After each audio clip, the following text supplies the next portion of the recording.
지난 한 주간 동안 어버이날이 있었기 때문에 저마다 어머니에게 연락을 드려서 잘 지내고 있는지 아마 저도 전화 한 통화 이상씩을 했을 것입니다. 혹은 시간이 되신 분들은 부모님에게 찾아가서 식사를 같이 나누기도 하셨을 것이고, 좀 더 여유가 되시는 분들은 이렇게 돈을 물질을 담아서 감사의 마음을 담아 부모님에게 분명히 봉투를 주었을 것입니다.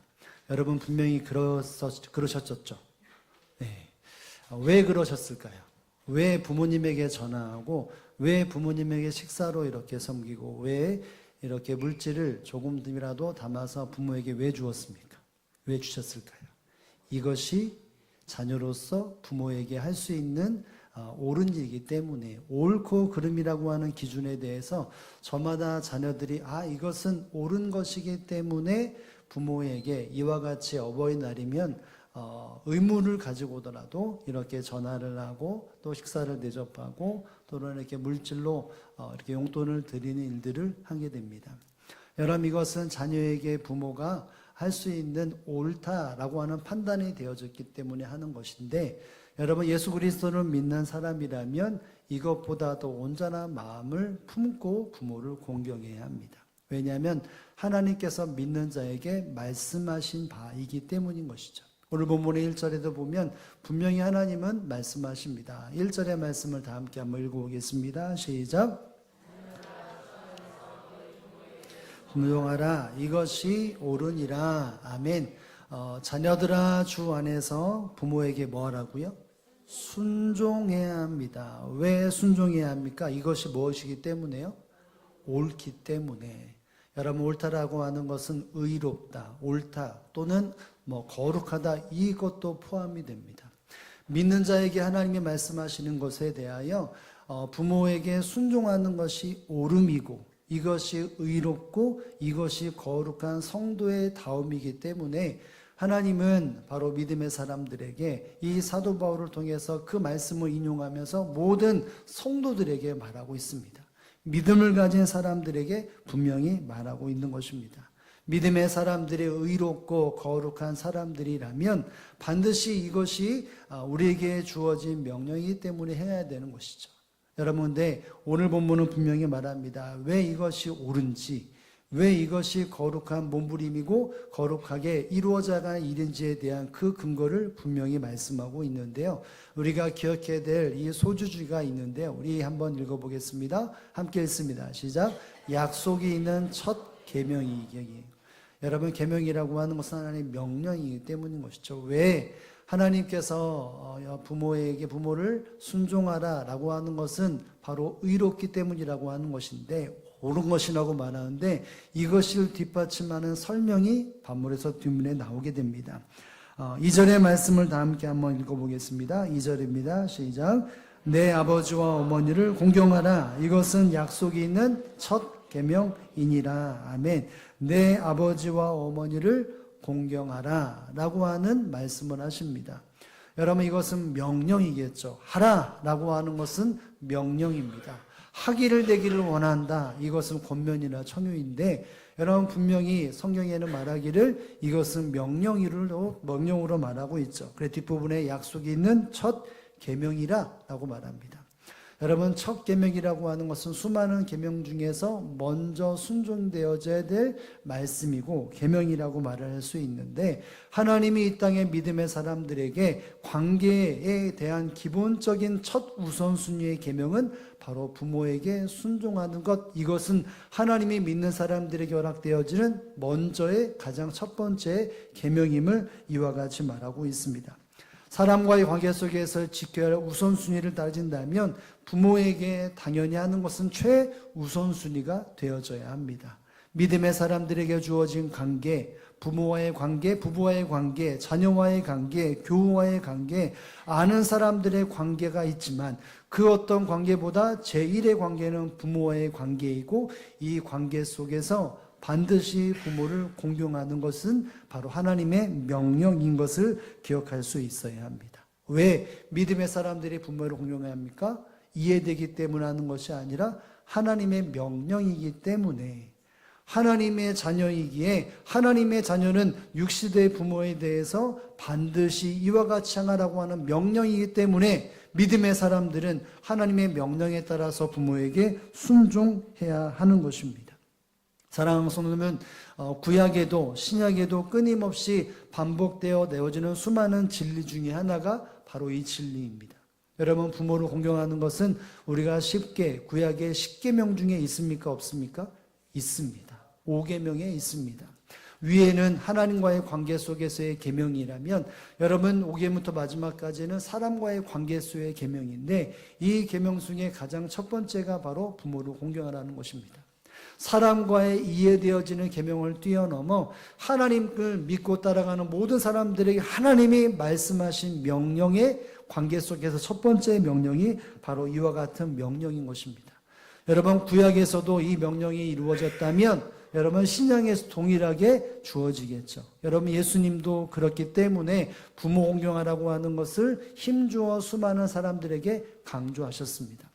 예수님이 활동했던 시기에 유대 사람들은 부모 공경을 좀 회피한 적도 있습니다. 그 회피가 어떤 것이냐면 하나님께 드림받았다라고 하면서 부모를 섬기거나 부모를 돕는 일에 대해서 소홀했습니다. 하나님을 섬기는 것도 중요하지만 그것을 핑계 삼아 부모를 공경하지 않았던 모습들이 바로 예수님 시대에 사람들의 이와 같은 모습이 있었습니다.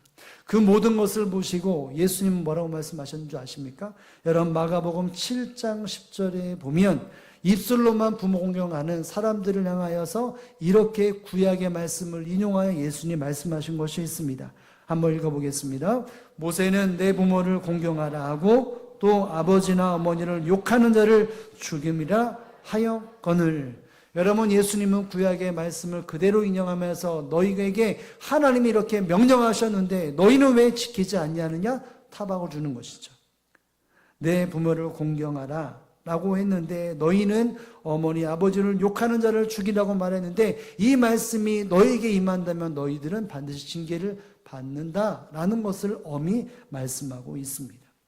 여러분, 부모를 공경하지 않고 부모를 대하여 욕하는 자는 어떤 일이 벌어집니까? 죽임을 당해야 한다. 분명히 구약 성경에서 말씀하고 있습기 출애굽기 20장 12절, 22장 17절에 이와 같이 하나님 앞에서 하나님 믿는 사람들에게 이와 같이 말씀하셨는데 예수님은 그 본문을 그대로 인용하여 하나님이 모세를 통해서 이렇게 말씀하였거늘 너희는 왜 부모 공경을 하지 아니하냐? 이렇게 예수님은 가르치고 말씀하셨습니다. 여러분, 예수님은 육신의 부모님에 대하여 하나님을 믿는 사람들은 반드시 부모 공경한다라는 것을 엄히 말씀하셨습니다. 여러분, 그럼 물어볼까요? 여러분, 예수님도 육신의 아버지, 영혼의 아버지를 대하여 부모님에 대해 공경하셨을까요? 안 하셨을까요? 하셨습니다. 우리가 아는 것처럼 여러분, 예수님이 십자가에 돌아가시는 그 순간에도 사랑하는 제자에게 보라 내 어머니라 라고 하면서 어머니 마리아를 보필하고 보호할 것을 말씀하셨습니다. 여러분, 뿐만이 아니라 바로 영적인 아버지 하나님 아버지에 대하여서도 예수님은 공경하셨습니다. 어떻게 알 수 있습니까? 예수님이 십자가를 앞두고 이 십자가에 대한 안타까움, 이 마음을 어지러운 마음 하나님 앞에 기도한 적이 있었죠. 여러분, 그 기도의 내용 중에 이런 내용이 있습니다. 누가복음 22장 42절 말씀인데요. 함께 한번 너무나 잘 아는 말씀일 텐데 제가 말했던 그 중심에서 이 말씀을 좀 보기를 원합니다. 함께 한번 읽어보겠습니다.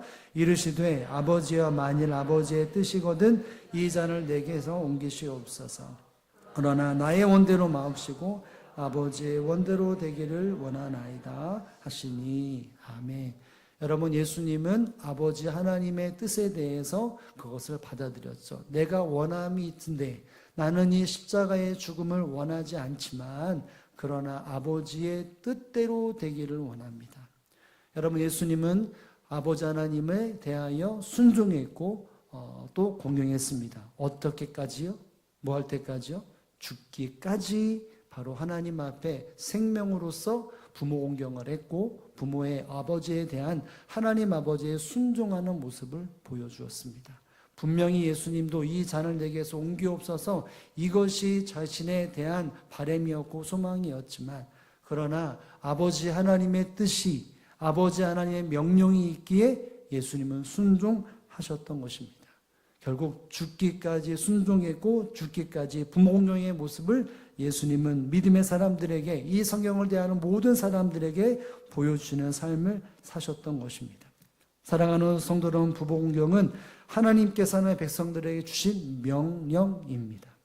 어떤 이유가 되어서, 예를 들어서 부모가 부모다웠고 나에게 잘해주고 나에게 수많은 도움이 되었기에 부모를 공경하는 것이 아니라 부모이기 때문에, 나를 낳아주셨기 때문에, 하나님의 섭리와 질서에 따라 나를 가지셨고 나를 이 땅에 보내주시는 그 하나님의 통로로 하나님이 세우셨기 때문에, 자격이 되든 자격이 되지 않든 부모이기 때문에, 나를 낳아주신 부모이기 때문에 자녀들은 부모를 어떻게 해야 합니까? 공경해야 되고 순종해야 하는 것입니다. 이와 같이 말씀에 순종하는 것은 하나님의 명령에 따라가는 것입니다. 이에 대해서가 아니라 하나님을 믿는 사람들이라면 하나님을 믿고 하나님의 주권을 인정하며 이와 같은 삶을 살아가야 하는 것입니다. 그러면 하나님은 이 모든 것에 바로 은혜를 더해 주시는 것이죠. 여러분, 하나님 앞에 이해되기 때문에 순종하는 것이 아니라 순종하면 이해가 되어지고 그 놀라운 역사가 이루어진다는 사실들을 기억해야 합니다.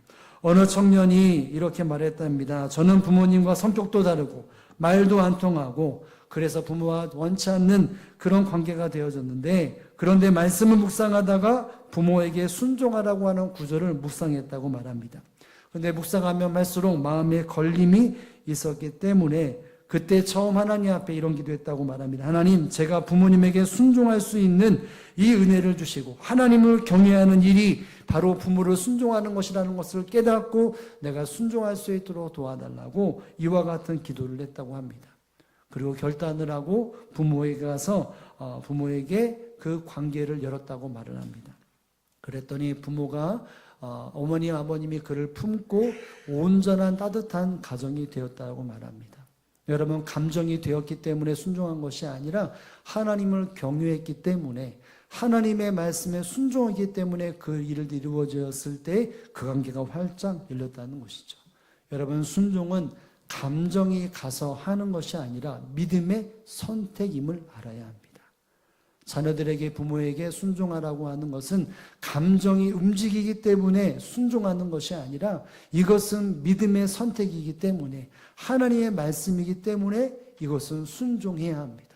여러분, 그러면 하나님은 그 모든 것에 순종하는 사람들에게 마땅한 은혜를 부어주신다는 사실을 여러분 믿으실 수 있기를 주님의 이름으로 축복을 드립니다. 여러분, 그래서 제가 주었던 이 소수제는 바로 약속이 있는 계명이고 명령이라는 것을 우리는 이 말씀을 통해 기억해야 합니다. 이것은 하나님의 명령인데, 명령임에도 불구하고 그 명령 앞에 하나님이 허락하시는 약속이 있습니다.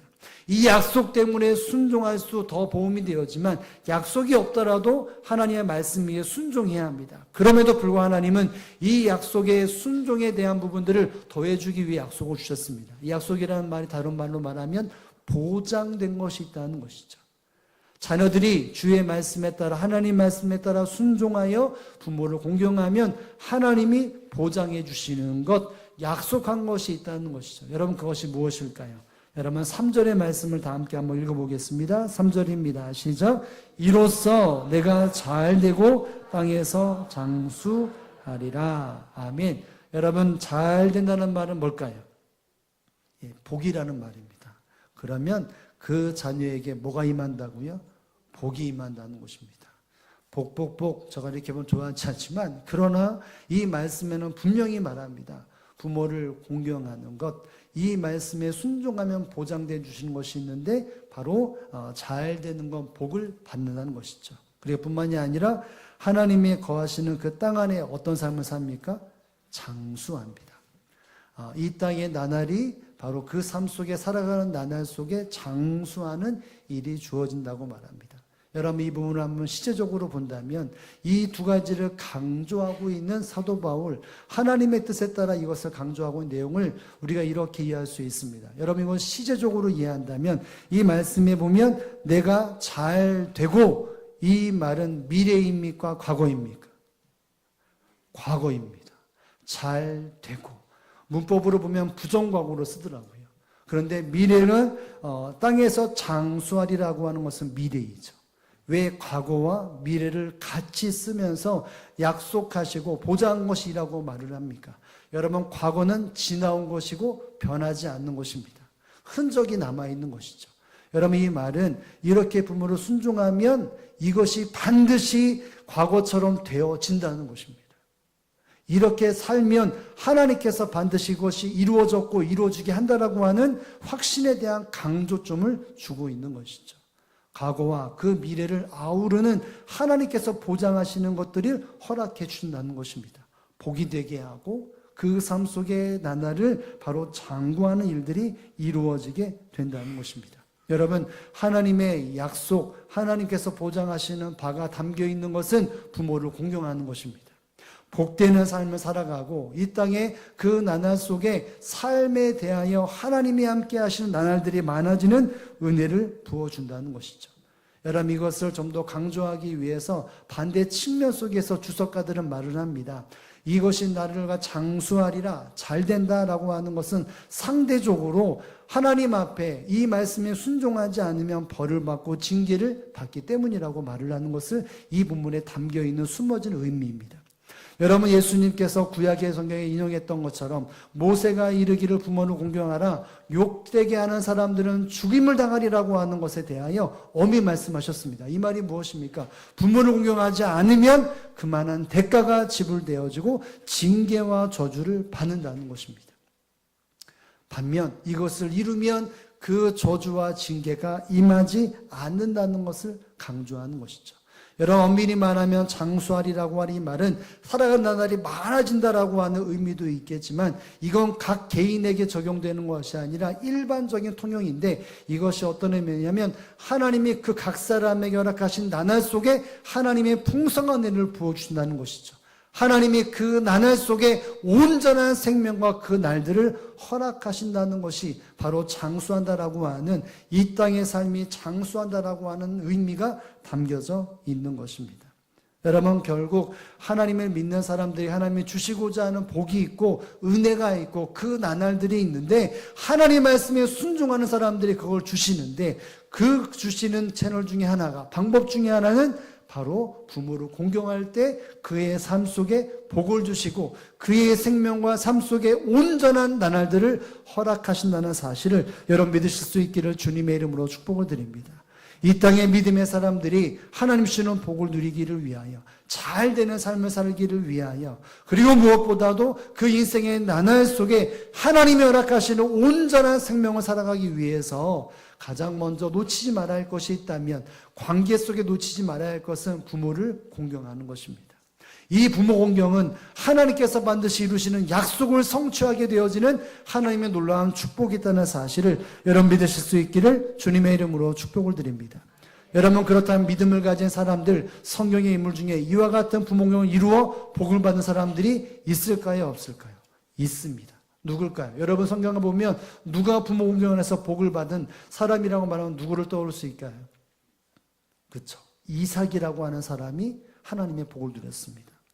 여러분, 어느 날 하나님이 아브라함에게 말씀하시죠. 너는 너의 독자 그 아들을 제물로 바치라 라고 명령을 하십니다. 모레아 산에 가서 거기서 제물로 바치라. 그냥 그의 일생에 나머지 인생을 하나님 앞에 드려라가 아니라 그의 목숨을 바치라는 명령을 받았습니다. 이 아브라함은 이삭을 데리고 모리아 산으로 갑니다. 사환을 데리고 갑니다.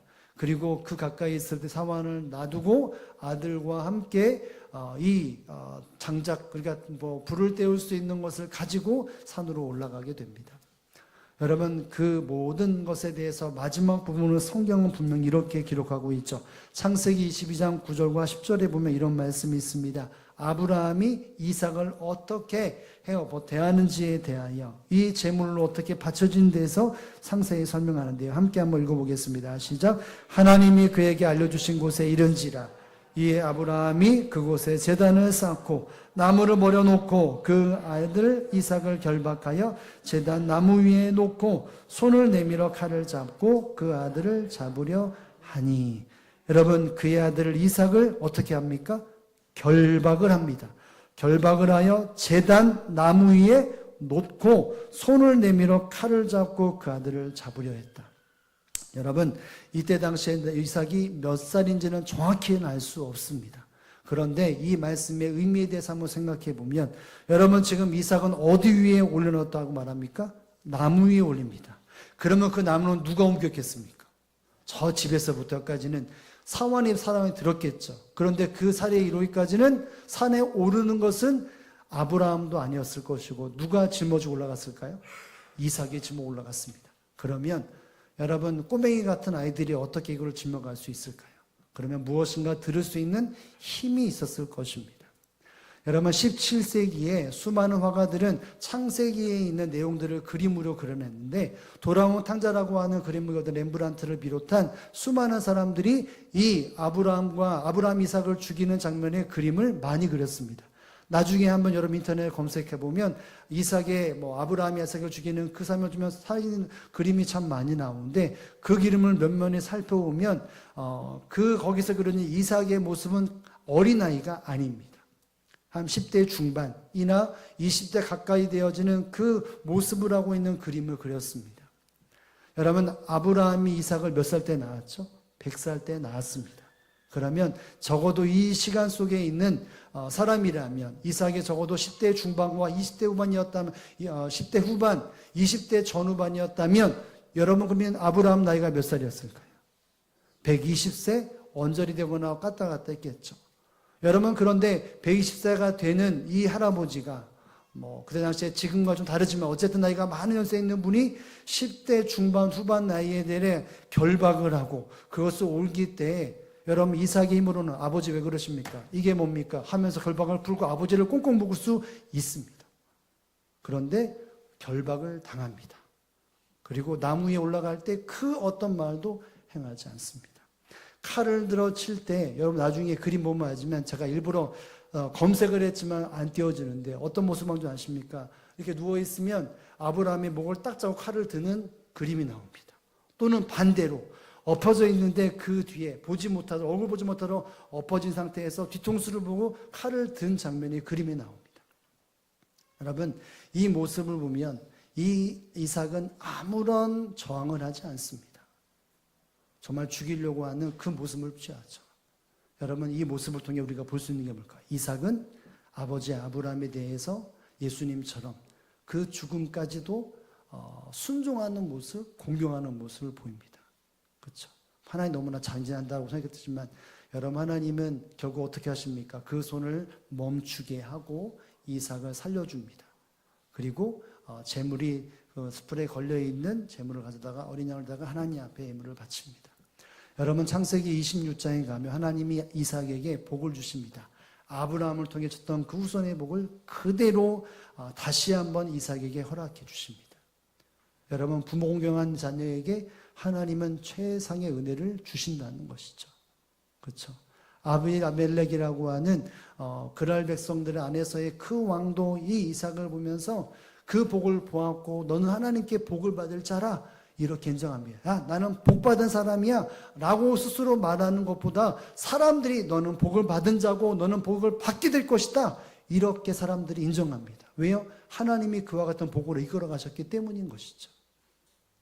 부모를 공경했더니 하나님이 이삭이라고 하는 사람의 그 삶을 온전히 지켜주시고 복의 복으로 인도해 주시는 것입니다. 여러분, 그러면 이삭은 몇 살까지 살았을까요? 여러분, 창세기 35장 28절에 그 나이가 나옵니다. 180세까지 삽니다. 이삭은, 아브라함은 135세인가요? 그때 살지만 더 많이 삽니다. 나날이 중요한 것이 아니라 하나님의 은혜 안에서 온전한 생명을 누리며 삶을 살았다는 것이 강조인 것입니다. 여러분, 하나님의 약속의 말씀에 대해서 이 보장된 말씀, 이기에 순종하는 것도 있지만, 순종하면 하나님이 주시는 복이 있다는 것이죠. 이해되기 때문이 아니라, 내가 생각해서가 아니라 하나님 앞에 순종하면 그 보장된 것을 주신다는 것입니다. 여러분, 이것은 친아버지와 친자식의 자녀의 관계 속에서 복이라고 말한 부모 공경인데, 여러분 성경에 보면 다른 부모 공경도 나오죠. 룻이 부모 공경하는 모습을 성경에서 우리는 보여주고 있다는 것을 봅니다. 여러분, 룻은 누구에게 공경했습니까? 나오미입니다. 나오미는 다른 말로 말하면 시어머니입니다. 시자만 들어가면. 그런데 이 룻은 시어머니에 대해서 공경을 합니다. 여러분, 나오미가 남편과 두 아들을 데리고 모압 땅으로 이전해서 이사를 해서 거기서 두 아들이 결혼을 하고 삶을 살아가지 않습니까? 그런데 남편도 떠나고 두 아들도 세상을 떠납니다. 두 자부만 남았는데 어느 날 이 두 자부를 위해서 야, 니네 친정으로 가 그랬는데 한 며느리는 가고 룻은 가지 않습니다. 어떤 중심입니까? 내가 어머니와 함께 할 겁니다. 그리고 어머니의 아버지 하나님, 어머니의 하나님을 나도 섬길 것입니다. 이런 마음으로 어머니와 함께 그 나날 속에 어머니의 손을 잡고 이스라엘 땅에 돌아오고 거기에 부모를 공경하고 자기가 힘을 들어 땀을 흘려 이 어머니를 섬깁니다. 여러분, 어떤 일이 벌어졌겠습니까? 남편을 먼저 세상을 떠나보낸 이 과부였고 모든 것에 희망이 없는 상태임에도 불구하고 그 부모경을 했더니 하나님이 허락하신 것이 무엇입니까? 재혼을 합니다. 그렇죠? 그냥 남편도 아닌 하나님이 약속에 하신 하나님의 귀한 이 만남을 허락해 주십니다. 그뿐만이 아니라 그의 후대 안에도 놀라운 복이 임하죠.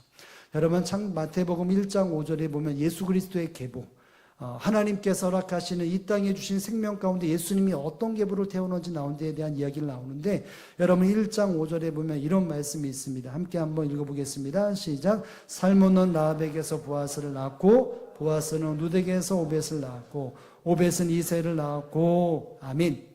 여기 보면 여러분, 보아스는 누구를 만납니까? 룻을 만납니다. 반대로 볼까요? 룻은 누구를 만납니까? 보아스를 만납니다. 룻은 그 시어머니를 섬겼습니다. 목숨을 다하는 것처럼 정말 생명을 여겨서 다 섬깁니다. 그랬더니 그의 삶 속에 하나님 누구를 붙이셨다고요? 보아스. 새 가정을 꾸몄는데 그냥 새 가정이 아니죠. 기업 물을 자가 될 만큼의 풍요로움이 있고 또 하나님의 은혜가 거하는 가정 안에 바로 재혼을 하게 됩니다. 뿐만 아니라 그의 아들이 누구라고요? 오벳을 낳습니다. 오벳, 그 아들을 통해서 또 손주가 나오는데 누구죠? 이새입니다. 그러면 이새의 아들은 누굴까요? 다윗입니다. 여러분, 다윗의 위로 올라가 보면 바로 롯이라고 하는 여인이 있습니다. 그 다윗 밑에 쭉 내려가면 누가 올 거예요? 맨 마지막에 예수님이 계십니다. 여러분, 롯은 시어머니를 부모경합니다. 그랬더니 하나님께서 그 삶에 그가 누릴 수 없고 그가 가질 수 없는 수많은 하나님의 은혜와 사랑을 누리는 존재가 되었던 것입니다. 꼬여일 때를 꼬일 수밖에 없는 그 인생 속에 하나둘이 열릴 뿐만 아니라 인생의 활짝 열리는 삶을 살았던 것이 바로 룻이라고 하는 여인이었습니다. 여러분, 그렇기 때문에 자녀는 부모를 하나님이 허락하시는 그 모든 부모에 대하여 하나님의 말씀에 따라 순종해야 합니다. 그럼 하나님은 그 순종을 보시고 보장을 해주시고 이끌어 가신다는 것이죠. 어떤 신자가 이 땅의 삶을 살아가면 오랫동안 삶 속에 열심히 살지만 꼬일 대로 꼬이고 풀리지 않는 이와 같은 삶을 살았다고 말합니다. 그런데 기도하면서 어느 날 기도 중에 마음에 이런 감동이 있다고 합니다. 부모님과 함께 관계를 회복하라. 기도하면서 이 마음을 받았다고 말합니다. 그래서 오랫동안 마음속에 쌓였던 서운함과 또 마음의 쓴뿌리 같은 것들, 용서하지 못하는 것들, 이 모든 것을 다 잠식하고 이 관계 앞에 순종하여 부모님에게 찾아갔다고 말합니다. 용서를 구하고 서운함을 풀고 부모를 다시 섬기기 시작했다고 말합니다. 그때부터 하나둘씩 꼬인 것이 풀리고 또 엉킨 것들이 풀려나가는 인생을 살았다라고 말합니다. 인생에 꼬인 것을 풀기 위해서 하나님이 허락하시는 수많은 방법들이 있지만 가장 먼저 우리가 오늘 이 날 기억해야 될 것이 있다면 내가 부모에게 순종하고 있는가? 하나님이 약속하신 이 풀어짐과 또 수많은 일들 잘됨과 이것들에 대해서 내가 먼저 부모의 공경을 하고 있는지, 내가 담을 치고 내가 순종하지 못하는 이 관계가 부모의 관계라면 여러분, 이 관계를 다시 열 수 있는 저와 여러분의 삶이 되어지기를 주님의 이름으로 축복을 드립니다.